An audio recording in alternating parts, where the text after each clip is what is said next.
महाभारत का सबसे बड़ा विलेन कौन था?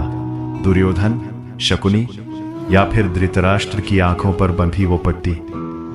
इतिहास गवाह है, कुरुक्षेत्र में लाशों के ढेर इसलिए नहीं लगे थे कि दुर्योधन पापी था, बल्कि इसलिए लगे थे क्योंकि राजा की गद्दी पर बैठा एक पिता सच जानते हुए भी अंधा और गूंगा बना रहा।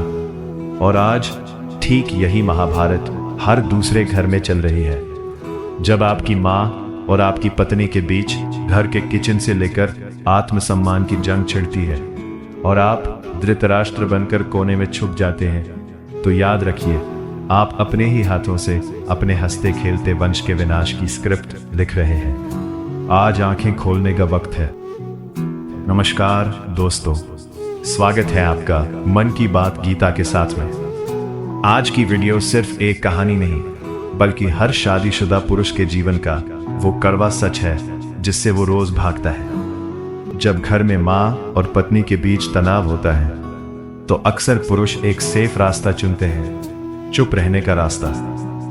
वो सोचते हैं कि चुप रहने से मामला शांत हो जाएगा, लेकिन श्रीमद् भगवद गीता में भगवान कृष्ण ने साफ कहा है, जो अपनों के लिए भी अधर्म को सह लेता है वो धीरे धीरे अपना सब कुछ खो देता है। आज हम इस वीडियो में गहराई से समझेंगे कि कैसे आपका अंधा मोह घर को नरक बना रहा है और कैसे आप इस चक्रव्यूह से बाहर निकलकर अपने घर को बिखरने से बचा सकते हैं। वीडियो को आखिर तक देखना, क्योंकि आज आपको अपने कई अनकहे सवालों के जवाब मिलने वाले हैं। आइए पहले इस समस्या की जड़ को समझते हैं। जब एक लड़का शादी करता है तो उसके सामने दो अलग अलग पीढ़ियां और दो अलग अलग सोच होती है। माँ का नजरिया, माँ ने आपको 25-30 साल पाला है। उनके मन में एक अनजाना डर होता है कि एक नई लड़की आकर उनके बेटे को उनसे दूर कर देगी। इसे साइकोलॉजी में इनसिक्योरिटी कहते हैं। पत्नी का नजरिया, पत्नी अपना पूरा परिवार, अपना सरनेम, अपनी आजादी छोड़कर एक नए घर में आई है। वो इस घर में सिर्फ आपका सहारा और सम्मान चाहती है। अब पुरुष कहाँ गलती करता है? वो परफेक्ट बेटा और परफेक्ट पति दोनों एक साथ बनने की कोशिश में धृतराष्ट्र बन जाता है। जब माँ पत्नी को ताना मारती है तो पुरुष सोचता है माँ बड़ी है, उनका हक है। जब पत्नी पलटकर जवाब देती है या रोती है तो पुरुष कहता है तुम एडजस्ट नहीं कर सकती। ये न्याय नहीं है, ये कायरता है। आप दोनों तरफ से मुंह छिपा रहे हैं ताकि आपको विलेन न बनना पड़े। लेकिन गीता कहती है कि धर्म किसी का पक्ष नहीं लेता। अगर आप गलत को गलत नहीं कह पा रहे हैं तो आप उस अधर्म के हिस्सेदार हैं। अब इस कहानी को आज के कुरुक्षेत्र में रखकर देखिए। अमित और शालिनी की शादी को 2 साल हो चुके हैं। अमित अपनी माँ से बहुत प्यार करता है, जो कि अच्छी बात है, लेकिन अमित की माँ पुरानी सोच की है। वो बात बात पर शालिनी के मायके पर ताने मारती है, उसके बनाए खाने में कमियां निकालती है। शालिनी रोज अमित से शिकायत करती है, लेकिन अमित हर बार बात को टाल देता है। अरे माँ बूढ़ी हो गई है, उनकी बात का क्या बुरा मानना। अमित को लगता है कि वो घर में शांति बना रहा है, लेकिन असल में क्या हो रहा है? शालिनी के अंदर घुटने वाला गुस्सा बढ़ रहा है। एक दिन शालिनी का सब्र टूटता है और वो सासू माँ को बहुत कड़वा बोल देती है। अब माँ रोने लगती है, देखो तुम्हारी बीवी ने मेरा अपमान किया। अमित गुस्से में आकर शालिनी पर हाथ उठा देता है या उसे मायके भेज देता है। इस बर्बादी का जिम्मेदार कौन है, शालिनी या माँ? नहीं, इसका असली जिम्मेदार अमित है। अगर उसने पहली बार ही अपनी माँ को अकेले में हाथ जोड़कर कहा होता कि माँ, शालिनी के मायके का अपमान मत कीजिए, मुझे बुरा लगता है, तो शालिनी का गुस्सा कभी इस हद तक न भड़कता। अमित का अपनी मां के प्रति अंधा मोह ही उसके घर के विनाश का कारण बना। तो फिर समाधान क्या है? अमित ने जो फैसले लिए उसका सबसे बड़ा आधार श्रीमद् भगवद गीता का एक अमर ज्ञान था। गीता के 6ठे अध्याय का 9वां श्लोक हमें सिखाता है कि एक श्रेष्ठ पुरुष कौन है। तो श्लोक कुछ इस तरह है, सुहिर्मित्रार्युदासीन मध्यस्थ द्वेष्य बंधुषु साधुष्वपि च पापेषु समबुद्धिर्विशिष्यते। इसका सीधा अर्थ है, जो व्यक्ति शुभ चिंतकों, मित्रों, शत्रुओं, ईर्ष्या करने वालों, सगे संबंधियों, साधुओं और पापियों, इन सभी के प्रति समान भाव और निष्पक्ष रहता है, वही पुरुष सब में श्रेष्ठ है। अमित ने इसी श्लोक के ज्ञान को अपने जीवन में उतारा। उसने अपनी माँ, अपनी पत्नी और खुद के प्रति समान भाव अपनाई। आइए देखते हैं अमित ने इस श्लोक को अपने कुरुक्षेत्र जैसे घर में कैसे लागू किया। अमित ने सबसे पहले कुरुक्षेत्र जैसी उस बहस के बीच में जज बनना बंद कर दिया।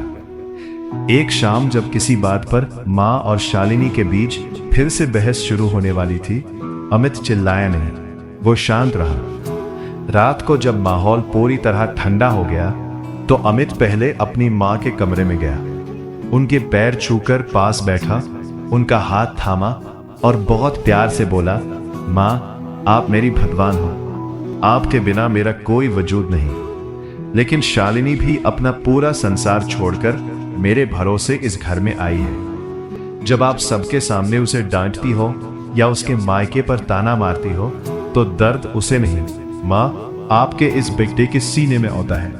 माँ की ममता पिघल गई, उन्हें अपनी गलती का एहसास हुआ।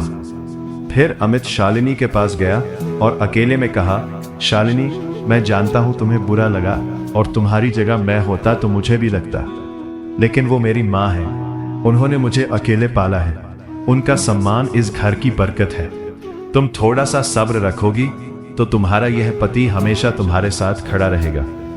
अमित ने दोनों को अकेले में संभाला और घर का पब्लिक कोर्ट हमेशा के लिए बंद कर दिया। कुछ दिन बाद डाइनिंग टेबल पर सब खाना खा रहे थे। मां ने फिर से पुरानी आदत के मुताबिक शालिनी के मायके को लेकर एक कड़वी बात कह दी। पहले वाला अमित होता तो बहरा बन जाता, लेकिन आज वाले अमित ने स्टैंड लिया। उसने मां पर गुस्सा नहीं किया, बल्कि बहुत ही शांत और गंभीर आवाज में कहा, मां, शालिनी का परिवार अब मेरा भी परिवार है, प्लीज उनके बारे में ऐसा मत कहिए, मुझे अच्छा नहीं लगता। मां को झटका लगा, लेकिन उन्हें समझ आ गया कि बेटा अब सच और गलत में फर्क करना सीख गया है। वहीं दूसरी तरफ जब एक दिन शालिनी ने गुस्से में मां के सामने तेज आवाज में बात की तो अमित ने शालिनी को भी अकेले कमरे में ले जाकर साफ कह दिया, शालिनी, तुम्हारी हर जायज बात में मैं तुम्हारे साथ हूं, लेकिन मेरी मां से ऊंची आवाज में बदतमीजी करना मैं कभी बर्दाश्त नहीं करूंगा। अमित के इस न्यायप्रिय रूप को देखकर मां और पत्नी दोनों समझ गईं कि यहां गलत का साथ कोई नहीं देने वाला। अमित ने समझ लिया था कि पहले उसके घर में आग इसलिए भी लगती थी क्योंकि वो इधर की बात उधर करता था। एक दिन जब अमित ऑफिस से आया तो मां ने अकेले में बहू की शिकायत की, तुम्हारी बीवी को बात करने की तमीज नहीं है, आज ये बोल रही थी। अमित ने वो बात सुनी, मां को पानी पिलाया, लेकिन वो बात जाकर शालिनी को नहीं बताई। अगले दिन शालिनी ने चिढ़कर कहा, आपकी मां हमेशा मुझे ही टारगेट करती रहती है। अमित ने शालिनी की भड़ास सुनी, उसे गले लगाया, लेकिन यह बात मां को जाकर नहीं चुभाई।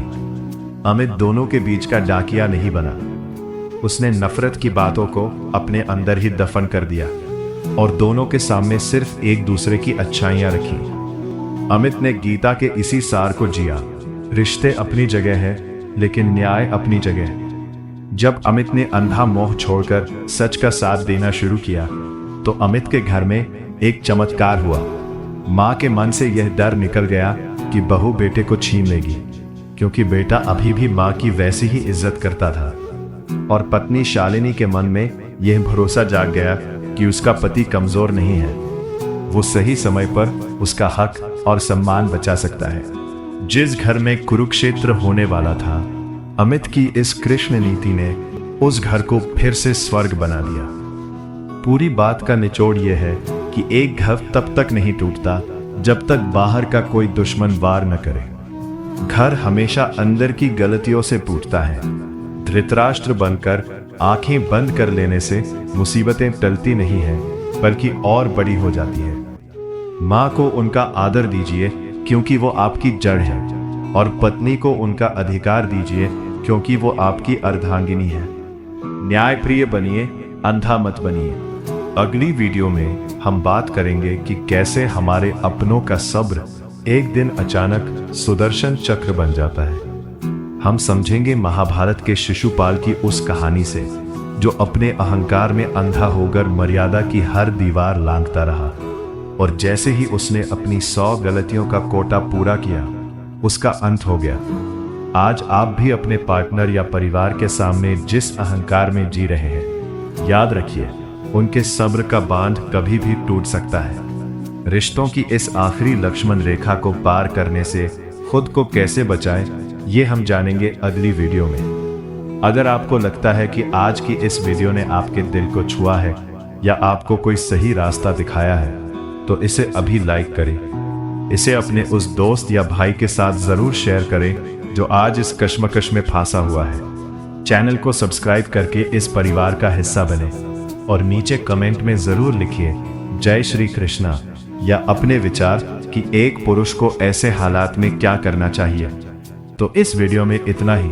अपना ध्यान रखिए, स्वस्थ रहिए। जय श्री कृष्ण।